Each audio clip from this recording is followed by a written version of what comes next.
بسم الله الرحمن الرحيم الحمد لله رب العالمين والصلاة والسلام على سيدنا محمد وعلى آله وصحبه أجمعين. Donc hier, on a fait un live concernant la prophétie d'Eshaya, Ésaïe. Tout ça, donc, c'était pour dire l'extrait que Netanyahou a cité dans son discours et sur quoi il s'est appuyé donc pour justifier ce qu'il fait donc concernant les Palestiniens. Normalement, donc pareil, comme on le sait, donc déjà, Netanyahou est un laïc. Malgré il utilise le judaïsme, il utilise les rabbins pour donc son dessein à lui-même. Parce qu'on sait très bien que normalement on a pas mal de problèmes avec la justice donc israélienne.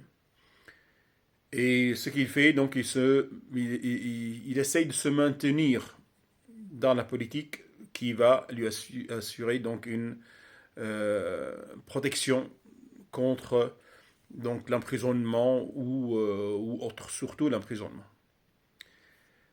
Normalement, donc, il a cité Isaïe, d'accord. Et là, normalement, donc, je me réfère pour ces infos-là donc à topbible.topchrétien.com. Je trouvais que c'est un site intéressant. Et les infos donc, qui s'y trouvent donc, sont intéressantes aussi. Donc là, ça commence avec en parlant du livre d'Ésaïe. Il dit prophète en Juda. Ésaïe a exercé un long ministère. Sa vocation date de 740 avant Jésus-Christ. Et là, prophétisé sous le règne des rois de Juda, Jotam, Ahaz, Ézéchias et très certainement Manassé. Donc tout ça, ça remonte de 697 à 642 avant Jésus-Christ. Ésaïe relate en effet la mort de Sennacherib ou Sennacherib, survenu en 681. Donc après l'accession au pouvoir de Manassé, roi idolâtre et violent, le prophète s'est sans doute retiré de la vie publique entouré d'un cercle de disciples. Le prophète s'est... donc voilà, donc pour dire, après une ancienne tradition, il serait mort martyr, scié dans le tronc d'arbre où il s'était caché. Là, normalement, au niveau de l'islam, on parle de Zacharia, qui a été donc scié aussi dans un tronc d'arbre où il s'était caché. Et là, apparemment, donc c'est une je m'excuse, mais les prophètes ont toujours notre respect. Et donc, on dirait que c'est une cachette où ces prophètes essayent de se cacher. Malgré que c'est possible que c'est d'ailleurs, il me semble qu'avec Zacharia, on dirait que c'est l'arbre qui lui a proposé de se cacher. Mais Shaitan a fait que un bout de sa robe reste coincé. Et c'est là où ils ont pu identifier donc sa présence et pour le tuer, ils ont scié l'arbre. Et là, on dirait que cette tradition raconte qu'Ésaïe a été tué de cette manière-là. Et bien sûr, donc tué par donc les Juifs eux-mêmes, son peuple lui-même. D'accord. Et là, donc, imaginez un peu, donc ce roi qui est appelé ici Manassé a été idolâtre et violent. Bon, il y en a qui sont idolâtres et gentils, mais là, ce gars-là a été violent. Pour dire donc là, ça montre l'éloignement donc de l'enseignement donc transmis depuis pour les fils d'Israël, les fils de Jacob, Jacob, donc jusqu'à cette époque de Échaïa. Il dit donc Isaïe, contemporain des prophètes Michée en Juda et Osée dans le royaume du Nord, donc a vécu à Jérusalem. Marié, il a eu au moins 2 enfants. Son influence sur l'autorité a été la plus grande sous Ézéchias, roi fidèle à l'Éternel.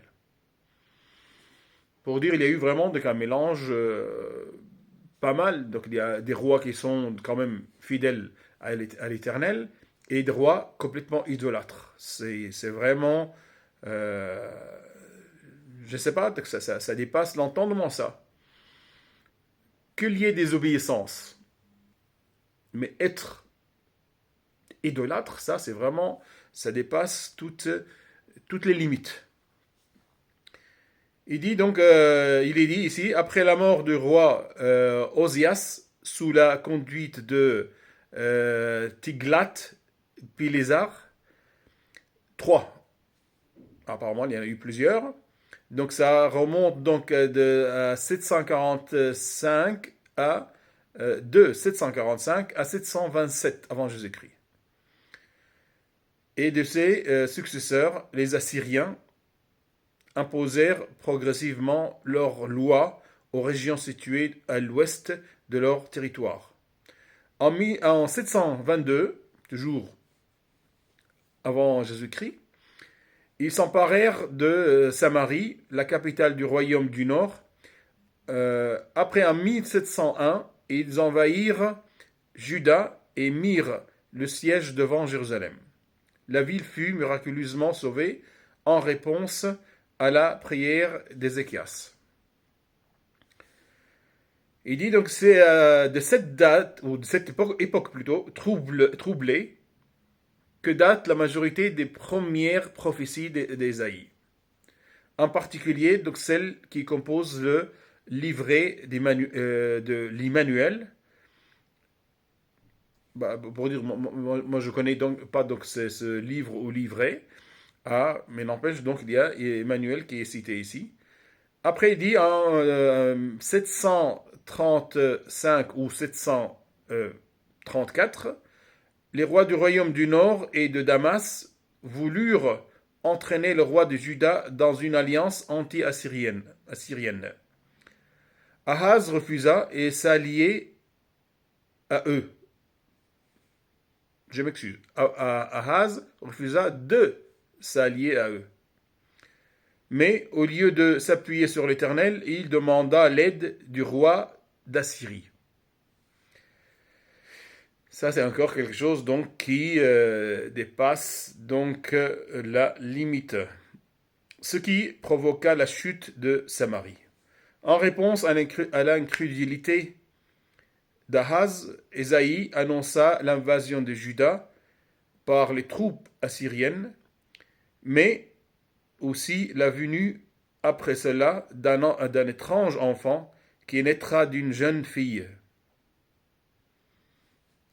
Là, on voit donc qu'il y a déjà ici la mention de Isa alayhi salam.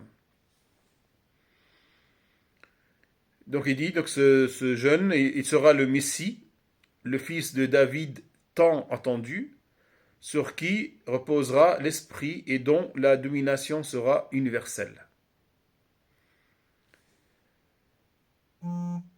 Donc ce texte-là,